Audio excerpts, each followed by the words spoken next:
And there we go. Hello, everyone. Hi.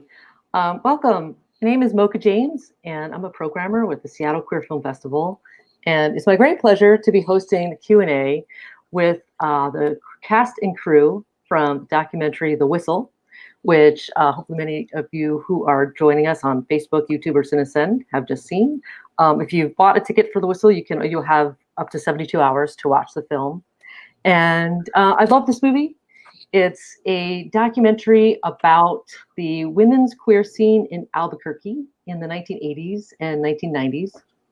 And it particularly focuses on this actual secret lesbian code that people had, which was actually a whistle, a way of talking to each other, basically a way of hailing each other and letting folks know that, hey, lesbian, I see you, lesbian, hello, lesbian. And although, it wasn't a complete walk in the park being queer in the 80s or 90s in Albuquerque, I do, it did look pretty great in a lot of ways. And I like to call this the Schitt's Creek of queer documentary. It was really uplifting and such a joy to watch. Really did a great job. So I guess I want to start my first question, and which is basically, was it really that great? I mean, why Albuquerque? What made Albuquerque special? Because I went to high school in the 1980s, and my high school experience was not like that. So you want to just introduce yourself, StormMiguel and Annalise, and then throw it to everyone else and maybe talk about that. Sure, yes. I would like to be Moira, by the way, if we're doing So yes, The Whistle took place. It took place in the 70s and 80s, actually, and the 90s seemed a little different. Early 90s actually did seem a little different. Something actually died down in the 90s. So that feels important because it's kind of, you think it would be the reverse. But in the 70s and 80s, there was this vibrant community of lesbians, and specifically lesbians. Like, there were definitely gay men, gay teenagers. We're talking about teenagers, really. But for some reason, not for some reason. I think it's obvious why it was a lot safer for the girls of that time to kind of roam around in packs, which we did. There were groups of us everywhere. At every high school, there was a group of us, and we would come together, and there would be bigger groups of us. I don't know what it was about Albuquerque in the film. I think it was something in the holy water, which hat tip to CJ Potts, who's an ASL interpreter. I don't know if she's still in Albuquerque, but she used to always say, I think it's something in the holy water. So I don't know what it was, but it was, and it wasn't a walk in the park, as you'll see in the film. We didn't talk about the harder things as much because a lot of us know that story. We've all, most of us have lived it. We hear about it all the time when we're watching ourselves on screen. So it felt important to definitely acknowledge those parts because they're real and a part of that. They were part of our lives every day. But it felt really important to acknowledge the unique joy that we got to experience as groups at that time. Yeah, I appreciate that. And just want to let folks know we're talking with the cast and crew from The Whistle. And you're just hearing from StormMiguel, who is the director and editor of the film. And he's with Annalise, who was the DP and the co-producer. And then the other folks with us are Avens, hello, Molly Chavez, Shar, and Rebecca, who were all cast in the documentary. So, hi, Molly. Thanks for joining us. Hi. We were just talking about what made Albuquerque so special. I was posing it a question of, it seems like the experience of being queer in Albuquerque in the 70s and 80s was different than it was in other parts of the country. Am I correct in that? What made Albuquerque special and more inclusive, if you agree with that premise? And maybe we can hear from some of the folks who are in the doc. Sure. I think hearing other stories, absolutely, it seems like we were different. Yeah. I mean, I think definitely at the moment, we wouldn't have known we were different. So being a part of this is really, even hearing more stories from folks who've seen the documentary of, it was nothing like that at all for my community or my hometown. So I would agree.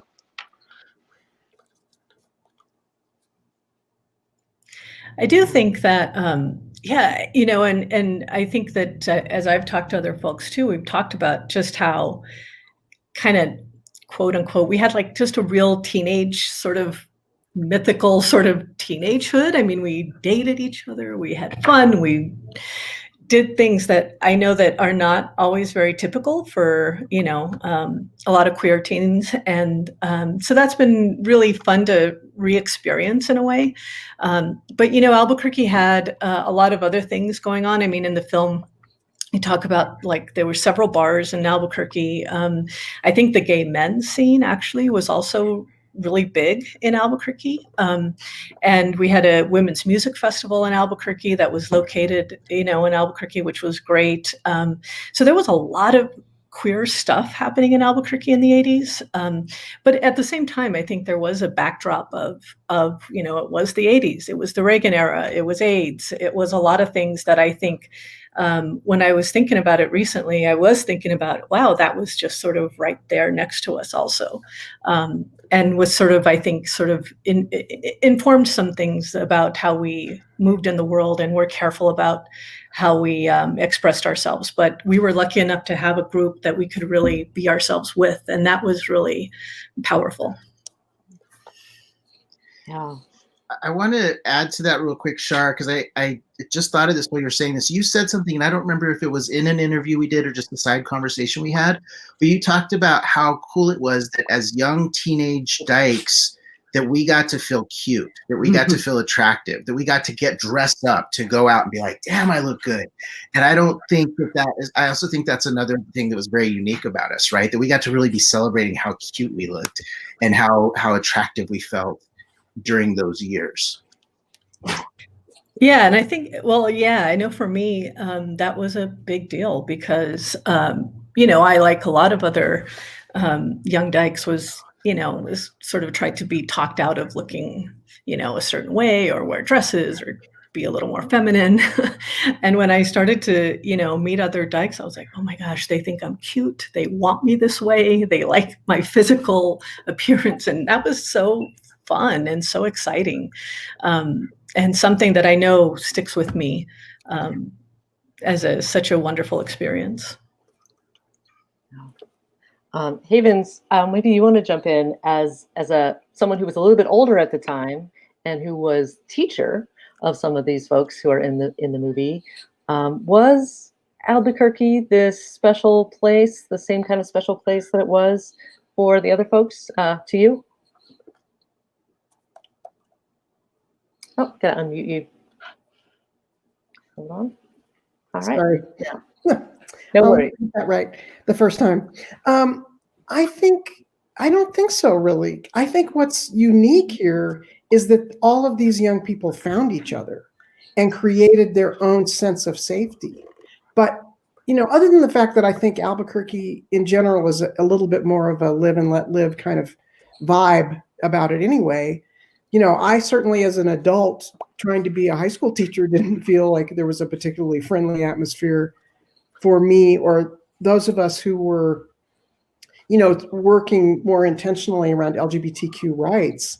So I think the special thing here is more by some special chemistry, who knows how it happened, that all these teenagers found each other and created their own safe space. Where they controlled it in a way that doesn't happen maybe even today that much, right?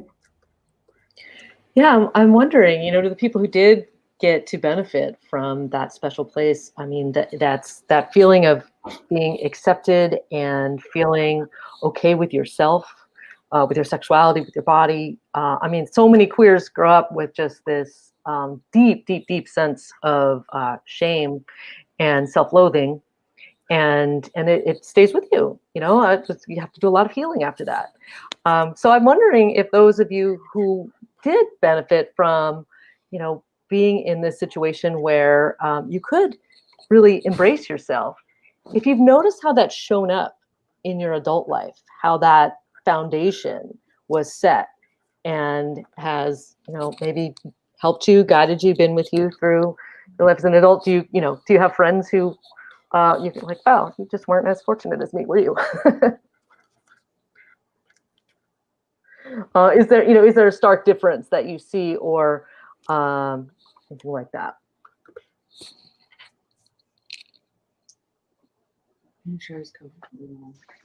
Well, I think for me, it's always been, it's just who I am. I don't think I ever went out of my way to make it completely obvious. Hey, here I am. I'm this lesbian, 15-year-old, 16-year-old. And I think that just shaped into adulthood for me in the sense of, I still didn't go, hey, I'm Molly, I'm lesbian. It was more of, this is who I am. Oh, this is my girlfriend, or now my wife. I have a family, and that's okay for me. I mean, when I'm talking at work or just even in a grocery store, I'll say something like my wife, and it's just in conversation. Nothing prohibits me from saying anything like that. I recall about, oh gosh, right before COVID hit, we Molly's audio. So Molly, we'll have to come. the next morning. Okay. Oh, hello. Molly, we'll have to come back to you in a second. Okay. But Char, StormMiguel, Annalise, Havens, did you want to add to that?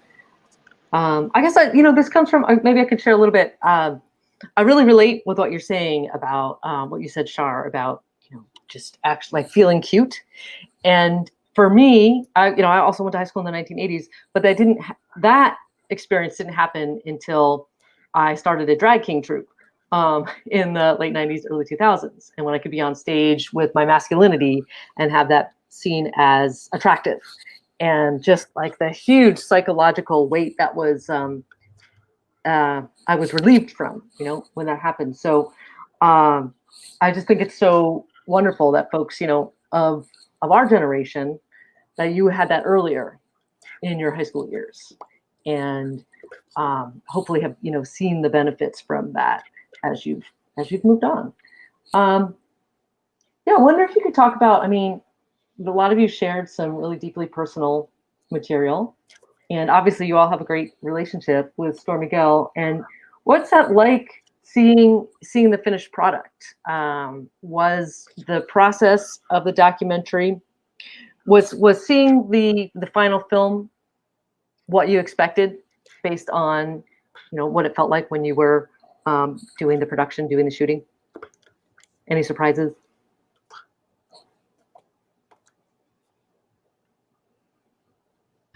Okay, I'll speak to this one. So StormMiguel and I had been talking about this for a long time. And well, maybe not a long time, but and Storm was like, okay, I'm gonna interview you. Okay, I'm gonna interview you, whatever. And then so I was like, okay, and it was just kind of moving along, and I knew it was moving along. And then occasionally we'd get updates of how it was going. But when I saw the final product, I think I personally was just floored at how beautiful it was, how funny it was, how sweet it was. That made me so happy. It still makes me so happy, because to me it's just a joyous film. It doesn't stray, and it doesn't ignore the hard stuff and some of the things that we all are still feeling. But it still is really very teenagerly like. And I love that. I love that it has that energy. And I am still so impressed with so many of the little things in there that make it feel so warm and fun. And I love that, because I think that is a lot of how we experienced, growing up, which is really nice. So, and I love how Albuquerque looks.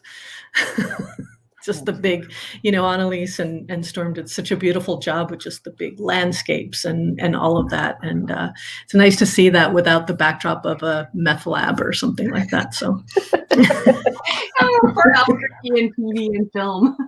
Let's face it. The antithesis of Breaking Bad. Here's a question. Awesome.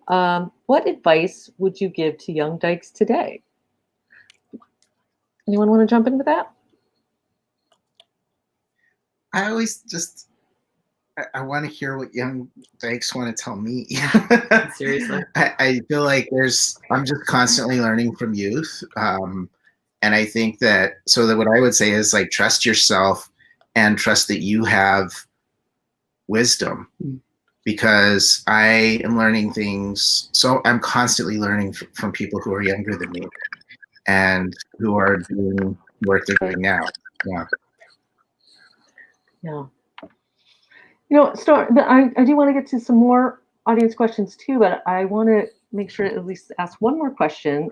This is specific to StormMiguel as the director and the editor of the film. Well, first of all, I want to say congratulations on editing a perfectly timed. I mean, I don't usually say this about documentaries, but the total running time, you nailed it. It wasn't too long. It wasn't too short. You got it. And then when I was PBS. Good job. When I was looking at your bio too, and I saw your editing background, I was like, oh yeah, that's right. This director, this guy, he's an editor. You've got it. So very well done. It allowed for a joyous experience, right? We were seeing a joyous experience, and it was a joyous experience to watch. But my specific question for you, StormMiguel, is, you're trans-identified now, and you're making a documentary about a scene that you were a part of, in which you were identified as lesbian. I wonder, what it's like to go back and document your lesbian past as a trans man. That's easy. That part was just fun. I've never lost connection to that part of myself. The preparation, the kind of reintroducing myself to people who maybe don't know me in this particular kind of incarnation was what was stressful. Basically kind of going back and having to dead name myself or use my old name, which I never used, right? It's a name I never want to use, but I had to be able to explain to some people who I am and who I was, how they know me. And also being a little concerned about how people would feel about a man coming back, a trans man coming back, and interviewing and being creating this document about lesbian history. And everybody was just incredibly warm and wonderful and welcoming, and there was never a glitch. It was all just my own kind of anticipation, which is not based in nothing, right? Being in the world as a trans person comes with these glitches and these kind of challenges, but I did not have them making this film, and I was really pleasantly, wonderfully surprised. That's great to hear that. There were fun moments on Facebook early on in research where there was we're trying to find folks who have history, and particularly the 70s history, and people who didn't know who was doing it were like, hey, some guy's making a movie about us. Yeah.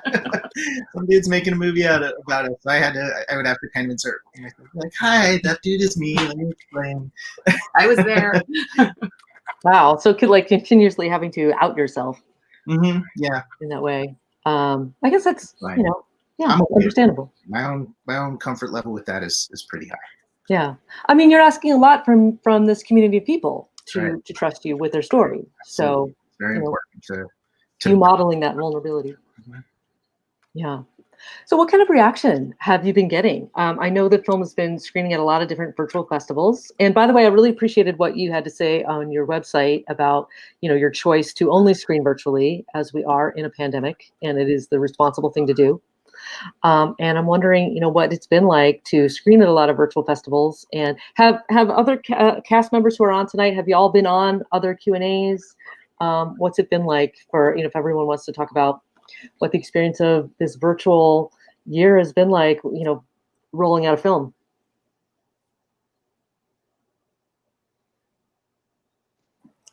Well, I would like to, I know this isn't directly answering your question, but I just have to put in a plug for the one time that it wasn't virtual, which was one of the most joyous experiences of my life, which is when it premiered in Albuquerque in a beautiful old theater where we used to do the Women's Festival that StormMiguel and Char and I were part of creating.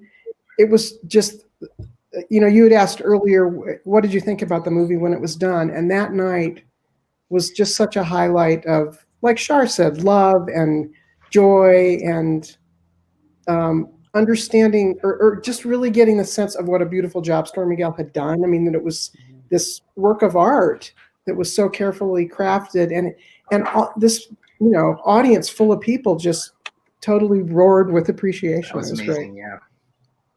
And a few folks saw it in San Francisco after that. There were maybe there's a handful of live screenings. Okay. Before the pandemic. Right before. I think everybody here has been on the Q&A. Yeah, everyone here has been on the Q&As and on past Q&As as well. Does anybody want to talk about what that's been like attending this way? It's been fun. I mean, I probably would enjoy it more in person, but it's still fun. We get an opportunity to still share our thoughts, feelings, emotions about it. So it's been positive. I've enjoyed it. Awesome. Looks like we've got another question from the audience. And Karen, hi Karen. So editing is always a challenge. Is there part of the story that ended up on the cutting room floor that you could have included? Great question. If you had a storyline that you had honestly, I don't think there was, weirdly. I mean, I've worked on other films where there have been, but this one, it felt more kind of a builds than a like kind of like put it all down and then like sculpt it down. It felt more like building something than sculpting a boulder, I guess. And so it was surprising how well it flowed and came together. Wow. Has joy always been a part of your work? I mean, I should also, recognize that, I mean, you've done many other films, including the documentary Major, which actually won Best Documentary at the Seattle Translations Film Festival. So, congratulations, StormMiguel. And I mean, thanks for putting out such great content. And that also had an element of uplift to it. Yeah. Would you say this is something that runs through your work? That feels important. And I want to say Annalise did an amazing job directing Major. I edited Major and had an amazing time editing it as well. And we also had a close personal relationship to that community. So there's something in knowing the inside jokes, knowing the humor of the folks you're working with that helps to create that joy, I think. And it feels important to while talking about the hard things, to really like bring people's humanity into it. And when we look at our humanity, we're not just our trauma, but we're our joy, we're our humor, we're like we're our style, we're all of these things, we're how we relate to people in community, we're our resilience. So it feels very important, even if we're telling a hard story, to really try to paint a full picture of the people that we're hoping to represent.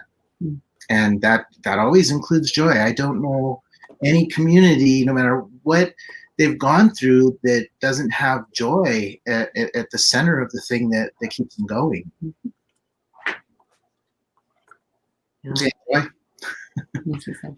Awesome. Thanks for making that correction. Sorry, Annalise, that I didn't give you proper credit for directing that film. Appreciate that. Did you want to add anything to this idea of joy, Annalise?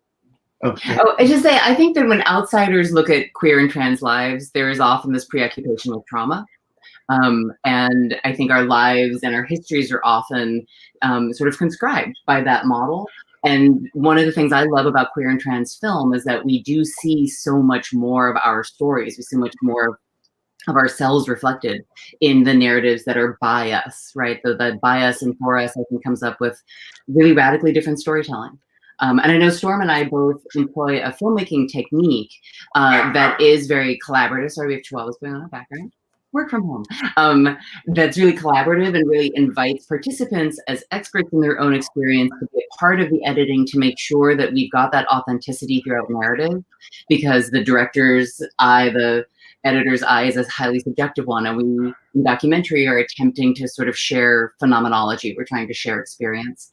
And so when you ask people about their experience, people do like to tell you about the things that give them strength and inspiration and joy and connection, or humor, or, like just like the fun times, the sexy times, the things that bring us together.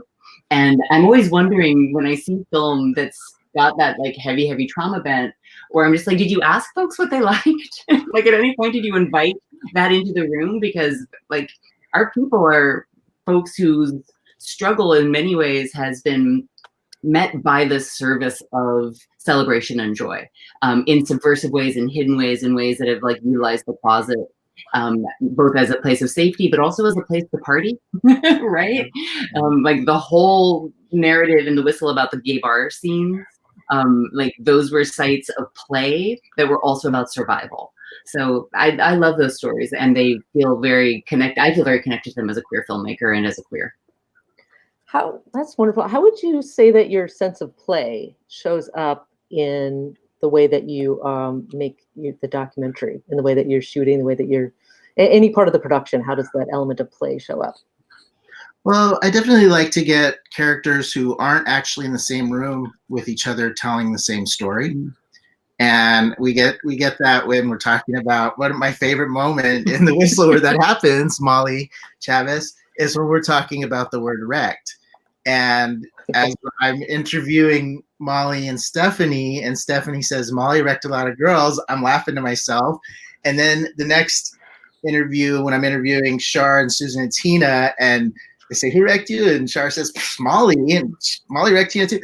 I just had to like keep it together because I already knew what was going to happen. Like I was just so happy. I was so happy. And I was editing already. But these moments of like, how are we tying these stories together? How are people like kind of ripping off each other without even being in the same room as each other? Yeah, that to me feels like a really fun way to bring play into a story. Molly, were you aware of your of your reputation as like alpha wrecker? Which if people, for those of you who may not have seen the documentary, Wrecked is basically the woman who you lose your first kiss with, or you have your first kiss with. That's the person who wrecked you. Molly, you were quite the wrecker. I'm pleading the fifth. My right to not answer and for self-incriminating. Like Charlene said, I think it was more that opportunity to get to date like any other teenager, and just went with it. We'll just say. All right. So a little too cool for school. All right. To give Molly some, I don't know, just a break in all this. There were times when I was often an instigator as much as possible, when we would just like, let's play the kissing game. Let's play kissing quarters. Let's anything we could possibly think of to get us to get to make out with somebody. And so, there was just, we were often looking for an opportunity to make out with other girls. And did you do that on the set as well?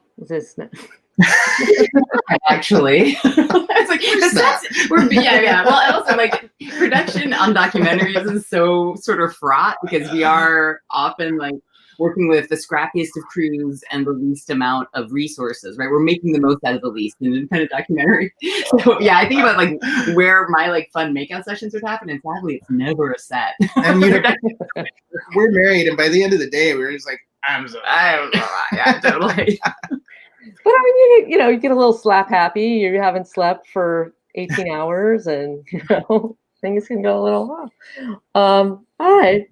Well, to the rest of the folks, so Haven, Char, Rebecca, Molly, what was the best part about being a part of this documentary, and what was the most challenging part?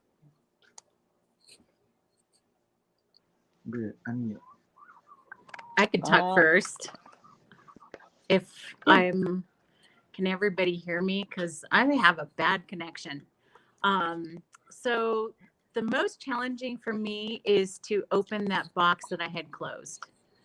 I closed a lot of the feelings away that I haven't dealt with. And I think Michelle on other Q&As has mentioned this as well, where this has really got us to heal a little bit more too. I faced some of those demons that I didn't really realize were hidden in the little box. And one of those is just, to face that young teenager of me and be confident of the choices I made. And that, things do get better if you work them through and you surround yourself with your people, and that helps you heal and that helps you get through those demons. And you know, I'm glad we faced them, and it's made me a better mom and more understanding and unconditionally loving my children. And that's my biggest thing, that I'm, you know, very happy that I've become a great mom, and, you know, through everything. And this has taught me to unconditionally love my kids, you know, and hopefully other people out there do the same.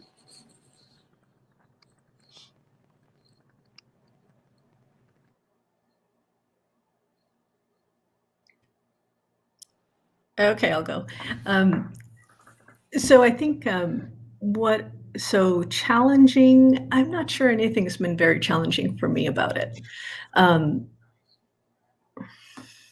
You know, that part really hasn't occurred to me. But I think one of the greatest things about it for me has been to be around everybody as adults and to see everyone as adults and hang out again and do all this stuff has just been so fun. And Tina and I were just talking about how like all these folks that we grew up with are just such wonderful people, and we just want to be around them all the time still. And that's been really sweet. Yeah, so that's been actually really, really lovely. And yeah, I really love that. I think the part I loved was having the opportunity to even be a part of this, all of it, to the entity and as a whole. Having my sister next to me was just special, and the connection, all the feelings that came back, absolutely, completely agree, Rebecca. And I think on the other side of that coin is the challenging piece was doing it with my sister and having to sort of be with her and reliving those just yucky moments of high school for her. And I mean, we talked about it for weeks upon weeks after, and the anger just comes back in because I, of course, was the older sister of, I'm going to go find him in the back alley. I have friends. To this day, I think I still know where he is. And all of that stuff just came back of wanting to cause some pain to somebody. So I think that was also the emotional piece, that challenging piece with Seth.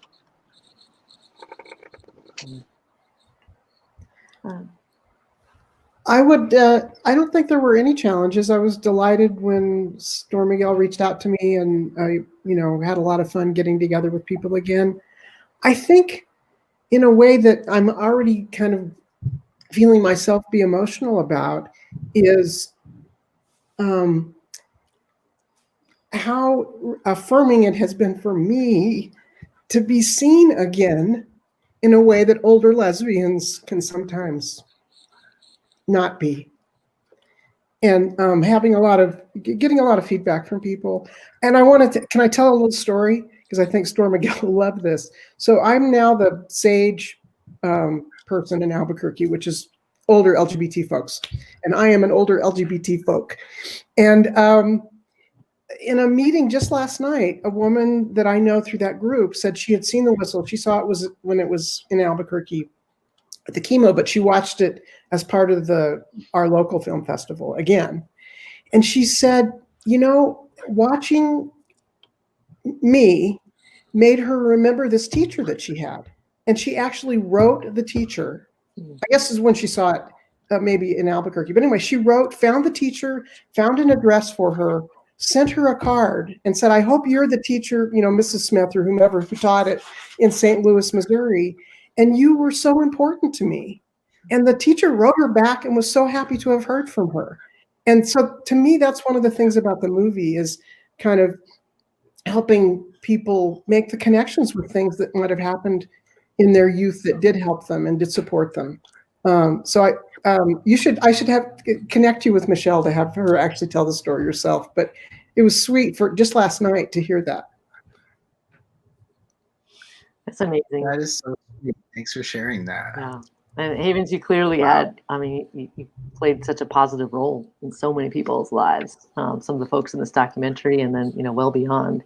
And it was great because, yeah, you never get to see like all the elements in the same documentary, and here you get to see the students and the teacher, the just to see that relationship that was there in the past and now in the present. It's really rewarding.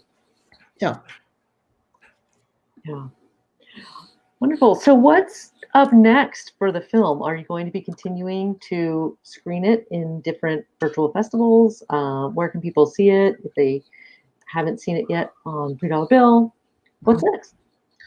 Well, we still have how much longer do we have at Seattle Queer Film Fest? I forget. We're going till the 25th, but then people can watch it if they purchase the pass on the 25th. They can watch it until the 28th. Okay, and this is if they're in the Pacific Northwest. Right? Yeah, that's right. That's right. Okay. If you're not in the Pacific Northwest, it is screening at a couple of places. Go to dykewhistle.com, and on the homepage of dykewhistle.com, there's a schedule of upcoming screenings, and they're all online through different festivals. Right now, we're just doing festivals, and also some educational as well. There's been some educational screenings.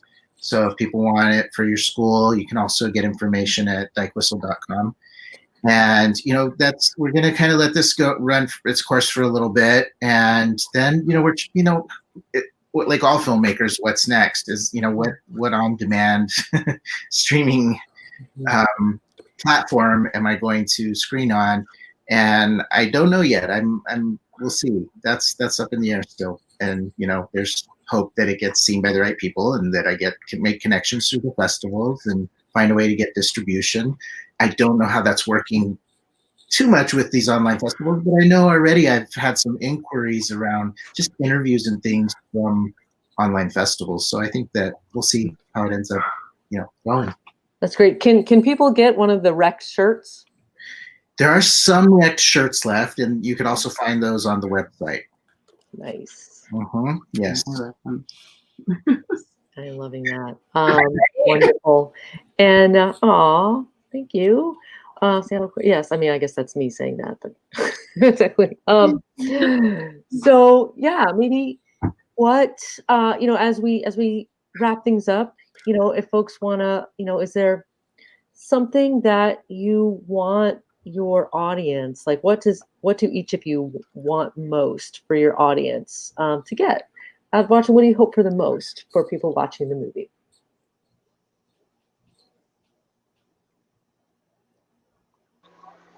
For me, a sense of community. Hopefully, bring back some civility, and there are people that care. It's just not about us, and embracing everybody.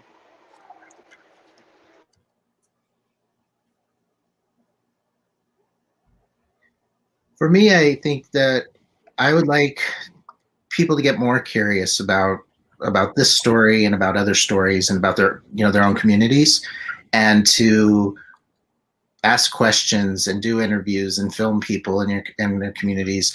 I know that it's already a little bit happening in Albuquerque, which is really cool. Like, I feel like since I've been making this film, there's been a couple things that have come up. One was like, we're working on a mural, and we want to be able to include an aspect of the whistle. Another person did an queer ancestors project and did an art piece that was their depiction of the whistle. There's a person in Albuquerque who's been talking to other people has been meeting people because of the film who were around at that time and out at that time, and is going to be interviewing them for a podcast. So I love the idea of it expanding and people doing, I realized when I was making the movie, there was no way I was going to get everything. I wasn't going to be able to go, I didn't have the time or budget to go to El Paso and try to unlock what was going on there and what that connection was. And I thought, okay, that doesn't necessarily have to be me. Someone else might be like, wow, thank you. I'm going to take that and run with it. So my hope is that people just continue to want to uncover hidden histories in our LGBTQ communities. I love that. Bounce off of that. I hope a part of that also is really keeping ourselves aware and open to the fact that LGBTQ history in this country does not just live in New York, in San Francisco, and Los Angeles, and Chicago, that we have robust and vibrant queer and trans communities in all regions of the country, and that these local stories from places that we don't expect, actually have so much to teach us about our histories. And I think they really inform our presence and futures as well. Love that. Havens, Rebecca, anything you want to add? I would just say that one of the great things about the movie is the young people creating their own universe and of supporting each other. and that's a message for all of us all the time. But especially there's a tendency to think that, I mean, I as a teacher, you know, that the adults are the ones who are going to somehow make everything okay for young people instead of helping them understand that they have the power to take care of each other too. Mm-hmm. That is a very empowering film in that way to see young people be have such agency. Mm. Yeah, Rebecca, Yeah, what do you hope for people? me, I want people to realize, you know, there right now there is a movement of famous people, famous LGBTQ people, saying, you know, hang in there. Things do get better. And I totally agree with that. You find your people, you find your niche, and if things totally get better and you make your own groove. And you know, and me right now with the help of this film too, it has proven to me that I want to be a good role model.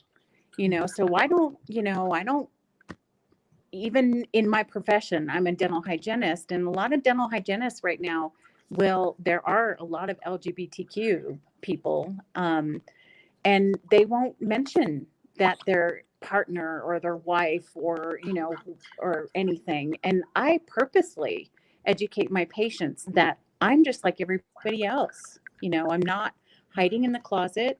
You know, I want people to know that I'm just like everybody else. And that is my goal, is to be my true self. So, yeah.